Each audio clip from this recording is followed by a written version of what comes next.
La razón de los problemas es superarnos. Esa es la naturaleza misma de los seres humanos, dice Richard Bach en su libro Nada es azar.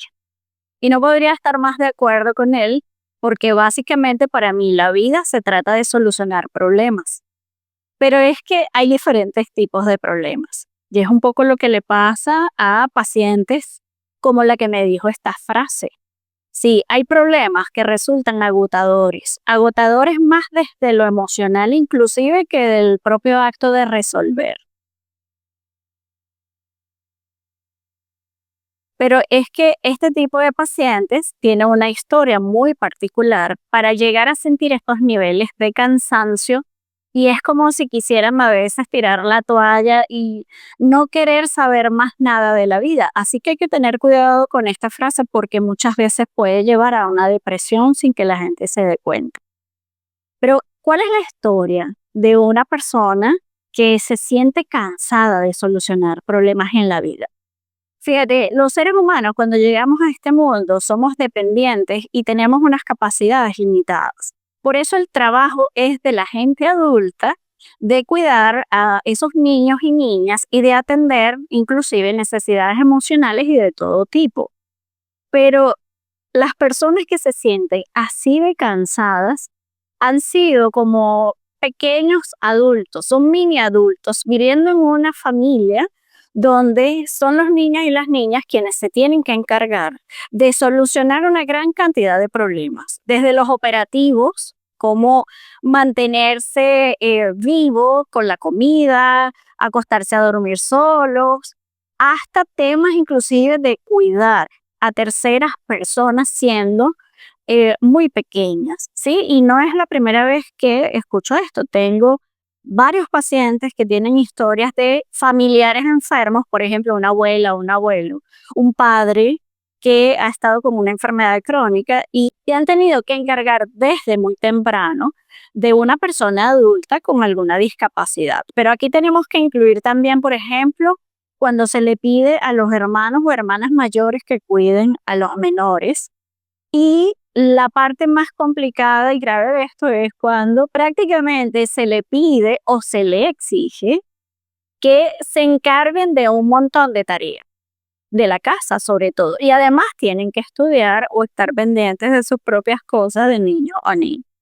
Entonces, son demasiadas cosas que tienen que hacer, están demasiado ocupadas estas personas para darse cuenta de sus propias necesidades emocionales. Es más, lo que suele suceder es precisamente que no hay nadie adulto que se encargue de atender esas necesidades de los niños y niñas. El tener que hacerse cargo además de sí mismo les ocupa una gran parte del tiempo y es como si dijera, ay, no tengo tiempo de estarme autocompadeciendo, hay demasiadas cosas que hacer. Esto va a llevar generalmente a una especie de bloqueo eh, emocional. Por eso entonces empiezan a gestarse sentimientos de soledad, porque estas privaciones emocionales les llevan a negar sus propios sentimientos. Así que hay que bloquear lo que un niño o una niña está sintiendo. Y por otra parte, esto se va extendiendo a lo largo de la vida adulta porque son dinámicas familiares que no cambian tan fácilmente. Así que en la medida que van creciendo, sobre todo en la adolescencia, ya empiezan a aparecer algunas conductas típicas de evasión, de no querer estar en la casa y por eso se pasa la gente tanto tiempo en la calle, en el trabajo, en la universidad para no estar en la casa. El problema es que de todas maneras hacen cosas en esos contextos que son muchas tareas que los mantienen muy ocupados, así que igual van a mantenerse cansados prácticamente a lo largo de su vida joven adulta. En este sentido, diríamos que estamos hablando también de familias disfuncionales donde hay alguna forma de maltrato. Quiero que vayas hasta mi página web, laculpaestuya.com, porque en la serie que denominé El naturalizado maltrato infantil, sobre todo las tres primeras, explican de qué se trata esta forma de maltrato infantil. Lo consideramos maltrato por las consecuencias que se le generan en los seres humanos tener este tipo de experiencias familiares. Una historia como esta tiene múltiples consecuencias. bastante dolorosas, por cierto. Yo creo que la más importante es que para las personas que tienen unos padres o una familia de este tipo, jamás van a llegar a complacer o a satisfacer las expectativas de las personas adultas. Y de allí empieza a gestarse ese sentimiento de no ser suficiente, además de la culpa que acompaña esto. ¿Y por qué no lo van a lograr satisfacer? Porque evidentemente una niña o un niño no está capacitado para atender ciertas necesidades, no sabe cómo hacerlas, porque además muchas veces se les exige que lo hagan bien, pero no hay un entrenamiento, no hay unas instrucciones claras. Y si además a esto le agregamos a un padre o una madre que descalifica porque no lo hizo como la persona adulta lo esperaba, entonces el daño emocional es mucho mayor. Pero esa sensación de insuficiencia que vive esa niña o ese niño lo va a acompañar durante mucho tiempo y no hay manera jamás de complacer o de cumplir con unas expectativas que son de personas adultas. Evolutivamente no es posible. Se le está exigiendo a la persona que haga cosas para las cuales no está capacitada.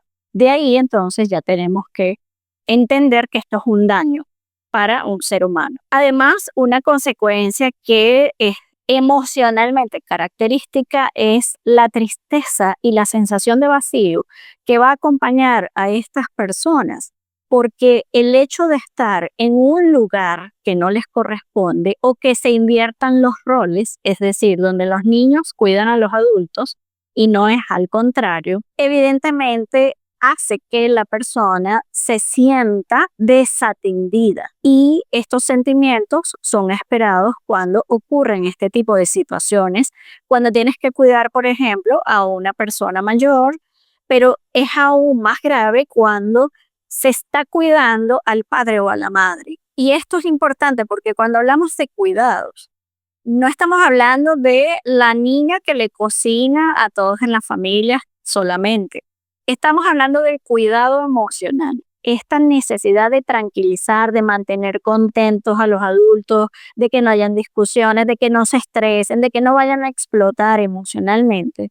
De hecho, es una parte del cuidado que yo diría que es la que va a generar mucho más daños porque es que no tienen los mecanismos para tranquilizarlos.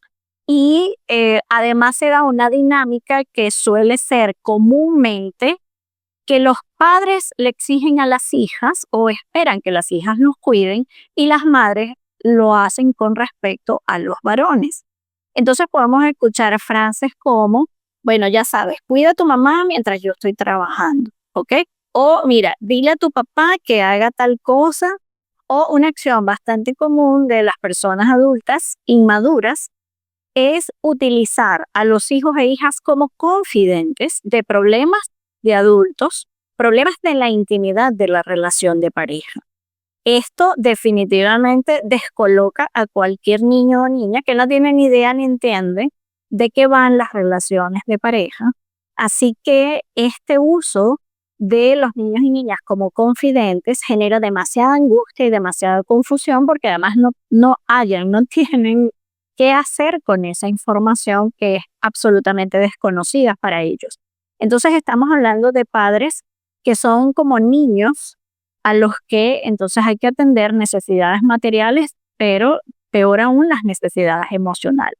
Otra consecuencia importante es que evidentemente si las necesidades de los adultos siempre son la prioridad, al final la gente termina sintiéndose invisible para los padres. Y esta sensación de invisibilidad va a influir en el desarrollo de la identidad.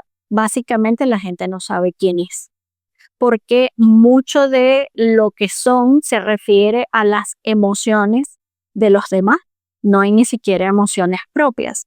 Entonces, a partir de esta especie de imagen de yo soy en función de lo que mi papá o mi mamá sienta, es generar una identidad que no corresponde o simplemente negársele pues la identidad propia a ese niño o niña que ha estado siempre pendiente de otro ser humano y no debe vivir las experiencias propias de su edad. Entonces aquí viene otra consecuencia importante que tiene que ver precisamente con eso, que hay un robo de la infancia. ¿Y de qué se trata la infancia? De divertirse, de explorar, de inventar, de unas libertades que vamos perdiendo además en el camino, de la espontaneidad.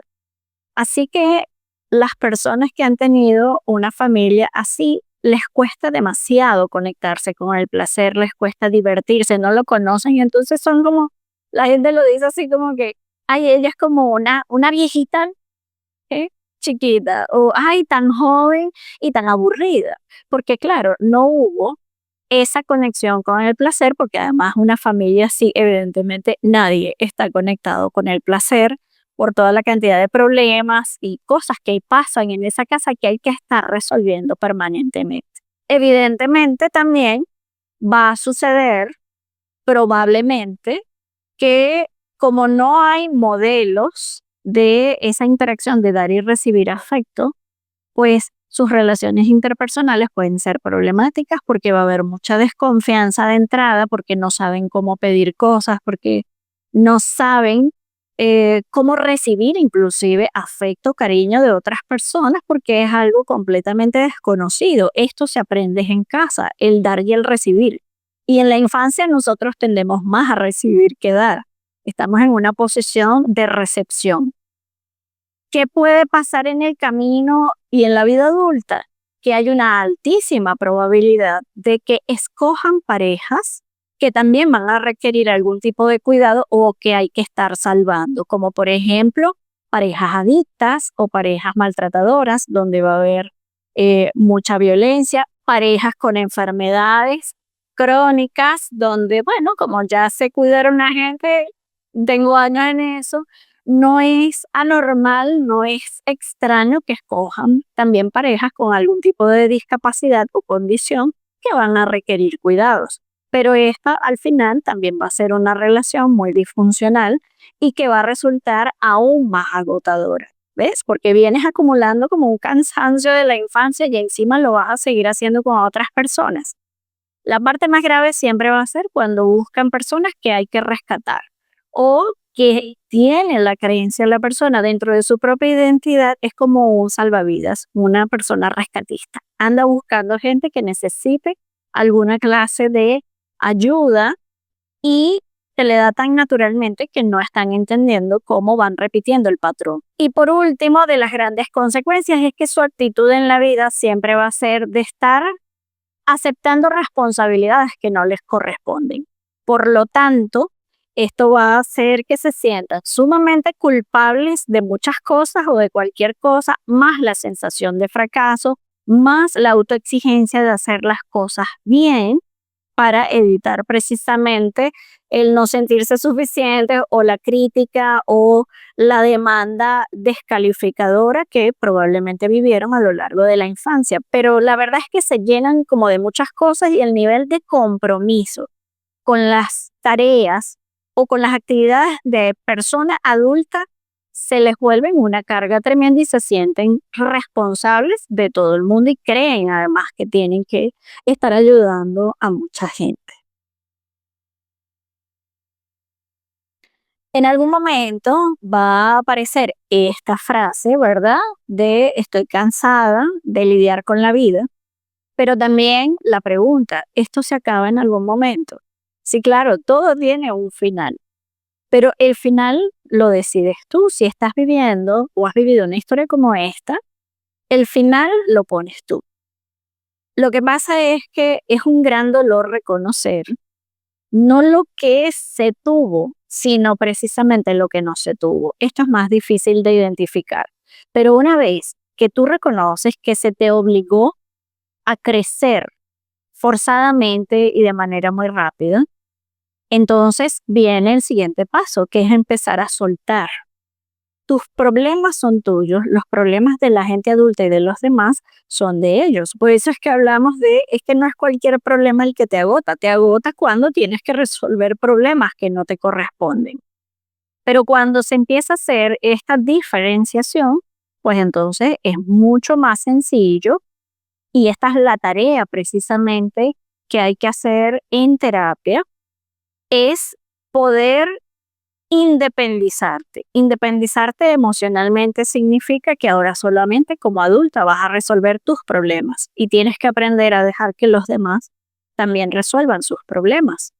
Pero este desapego suele ser muy complicado, doloroso y culpabilizante. Por eso es que se va a necesitar el apoyo psicoterapéutico. De hecho, siempre se lo digo a mis pacientes, la parte más difícil siempre del cambio es hacer el desapego de la familia, porque tu tarea entonces consiste en buscar tu independencia emocional. Puedes tener mucha independencia económica, pero si este enganche existe, no eres una persona independiente. Y además de atender tus propias necesidades, aprender ahora el autocuidado. Una de las cosas más importantes es saber redirigir tu energía para ti, porque realmente ha habido una especie de drenaje energético. Te han quitado parte de tu energía vital para otras personas. Ahora hay que recoger eso y mantenerlo y utilizarlo en tu proceso de crecimiento personal. Pero esto va a requerir apoyo porque la gente no sabe cómo hacerlo. El primer paso es identificarlo y tomar esta decisión. Lo que viene después te lo tengo que contar en la terapia porque sí, hay muchos más problemas que resolver, pero van a ser tus problemas, los que te corresponden. Así que busca la ayuda profesional.